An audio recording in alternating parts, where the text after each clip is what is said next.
Halo, assalamualaikum, balik lagi dengan saya Lambang. Di build kali ini kita kedatangan casing ITX yang estetik parah sih ini. Ini kita kedatangan casing dari Fractal, dan kali ini kita akan mencoba ngerakit PC di dalam casing Fractal Mode ini. Tapi sebelum kita bahas lebih lanjut, kita dengerin dulu beberapa kata dari sponsor kita. Buat kalian yang lagi cari peripheral untuk melengkapi setup desk kalian bisa langsung aja kunjungin ke Pressplay. Di Pressplay kalian bisa belanja berbagai macam peripheral untuk setup desk kalian seperti desk shelf, keyboard mechanical, switch, keycaps, mouse gaming, desk mat, microphone, dan masih banyak lainnya. Di sini kita ada salah satu keyboard best sellernya dari Pressplay, Rover 84 V4. Keyboard 75%, 3-way connection via wireless dongle, Bluetooth atau nggak USB Type-C, ada volume knob, PBT double shot keycaps, 5 pin hotspot switch, dengan pilihan switch linear atau enggak tactile. Misalkan kalian penasaran dengan keyboardnya, langsung aja kunjungin marketplace-nya Pressplay, linknya ada di deskripsi.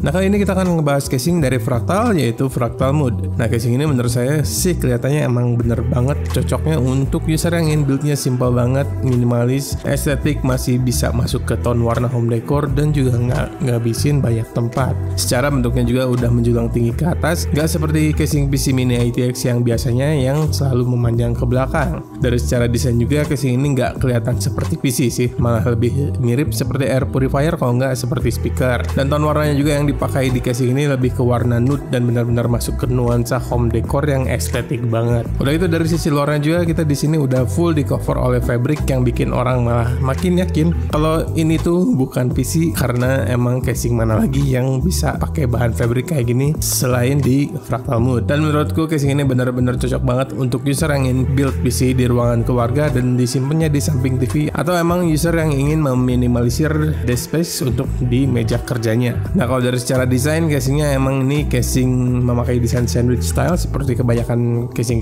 Mini ITX. Jadi motherboard dan GPU ini ada di sisi yang berbeda. Makanya di sini juga kita udah dikasih GPU Razer yang udah Gen 4. Nah, untuk membuka casingnya juga dia harus dibuka dulu bagian panel di belakangnya, lalu bisa langsung aja kita slide ke atas seperti ini, ya kurang lebih mirip dengan NZXT H1.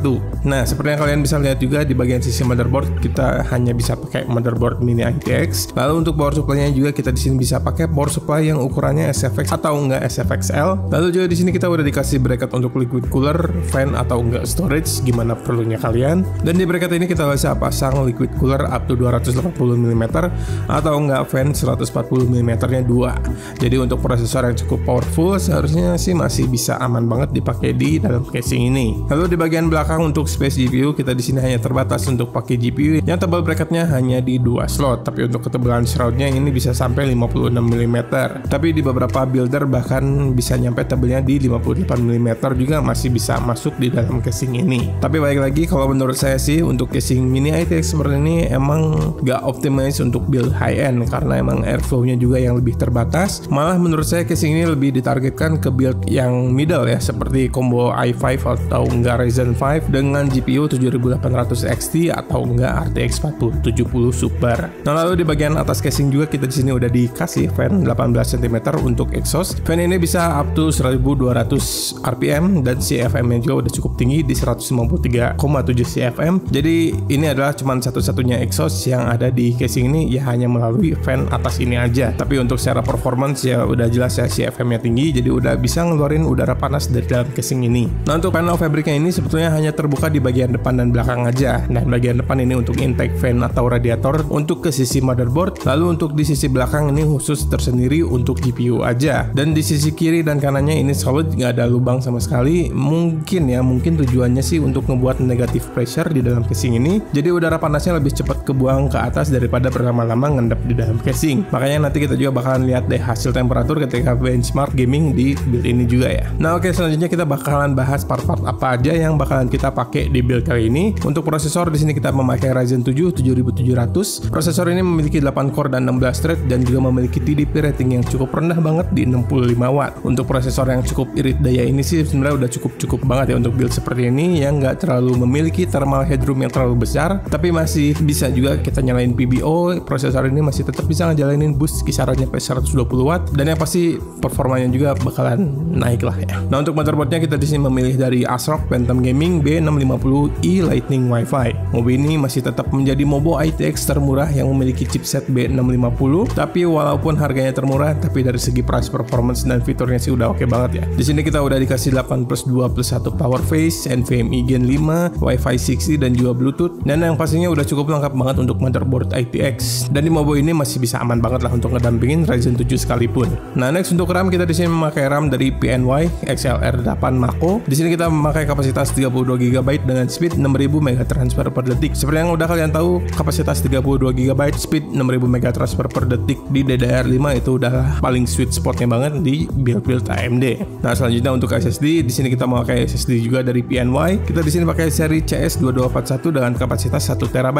Nah, kalau secara performance bisa dibilang belum termasuk mentok kanan ya, tapi ya udah bisa dibilang cukup aja. Karena untuk RISC-nya kita bisa ngedapetin up to 5100 MB per detik, dan untuk RISC-nya kita bisa up to 3200 MB per detik. Nah, lalu selanjutnya untuk GPU kita di sini akhirnya memilih untuk full AMD. Jadi kita memakai AMD RX 7900 GRE. Di sini kita memakai brand vendor dari PowerColor dan seri yang Hellhound. Secara kita pilih Hellhound ini emang sengaja banget karena ukurannya yang benar-benar pas banget dengan ukuran Fractal Mood ini. Jadi dari panjangnya juga kita hanya cuman beda beberapa milimeter aja dari mentok gitu. Nah, untuk kalau secara performa 7900 GRE ini emang mengagumkan juga ya. Harga yang nggak terlalu mahal, di kisaran 8 juta sampai 9 juta kita udah bisa ngedapetin performa yang luar biasa powerful, bahkan bisa seimbang lah dengan RTX 4070 Super yang harganya kisaran 1 sampai 3 jutaan lebih mahal daripada si 7900 GRE ini. Tapi kalian di GRE ini karena dia udah memiliki VRAM yang lebih besar di 16 GB, jadi bakalan lebih aman untuk beberapa tahun ke depan karena games-games zaman sekarang ini udah makin kesini makin butuh banyak banget konsumsi VRAM-nya. Nah, untuk performa gamingnya nanti bakalan kita lihat aja juga ya di bagian benchmarknya. Oke, selanjutnya untuk CPU cooler di sini kita akhirnya memakai liquid cooler dari Fractal juga. Kita pakai Fractal Celsius Plus S24 Prisma. Nah, sebetulnya di case ini kita bisa pasang radiator yang 280 mm, tapi berhubung kita cuma ada ready-nya ini, jadi kita pakai ukuran ini aja. Dan di sini juga kita sengaja nggak nyalain RGB-nya karena emang nggak bakalan kelihatan juga dari luar casing. Jadi di sini nggak akan kita pasang nyalain RGB-nya sama sekali. Nah, kalau untuk performance coolingnya nanti kita bisa bakalan lihat juga di bagian benchmark ketika kita pakai tes Cinebench. Nah, lalu yang terakhir untuk power supply, di sini kita memakai power supply dari Fractal juga. Kita memakai Fractal IOT SFX yang kapasitasnya di 650 watt. PSU ini udah bersertifikasi 80 plus gold juga, jadi udah aman banget lah untuk hardware yang bakalan dipakai di build sekarang. Tapi emang masih sayang banget di sini kita belum ada support ATX 3.0 dan PCIe 5.0 di power supply ini. Nah, begitu dari pemilihan part di build ini. Untuk total harganya langsung aja kita tampilin di monitor sekarang.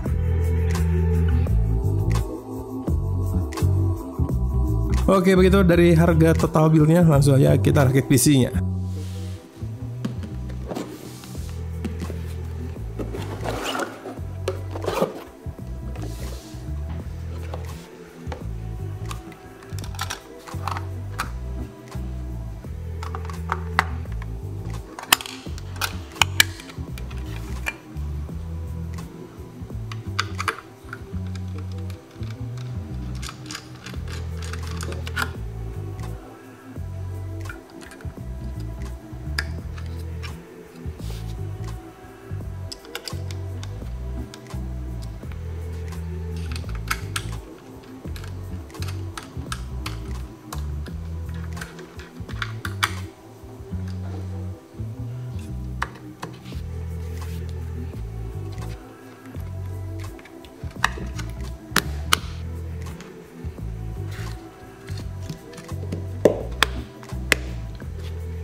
Watanabe. Did you take him down yet?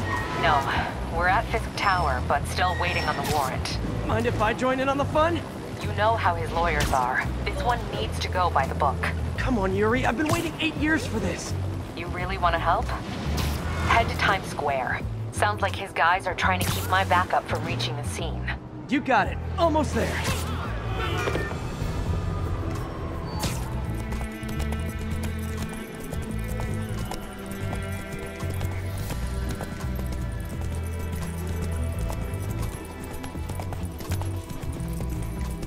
Freak.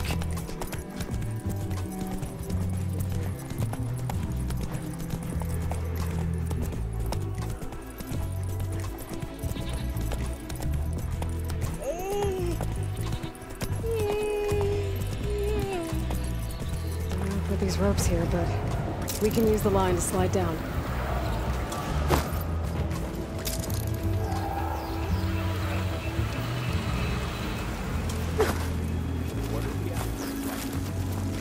The backup? Well, it's an AI. It's Glen Hawks. Salvaging machine carcasses as usual.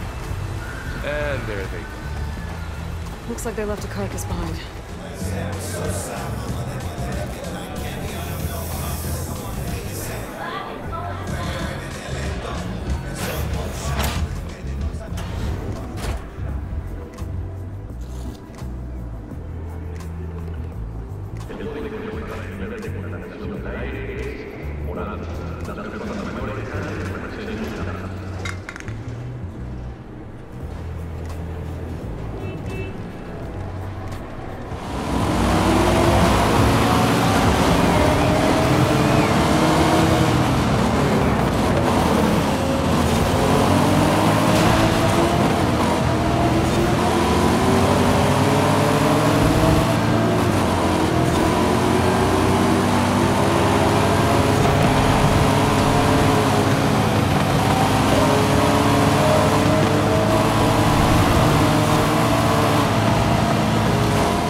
Alhamdulillah sudah beres build PC kali ini. Jadi gimana nih menurut kalian untuk build PC kali ini? Menurut saya sih build ini emang udah benar-benar compact, simple, estetik, gak ganggu pemandangan, dan berasa tersembunyi karena emang looksnya yang gak seperti PC sama sekali.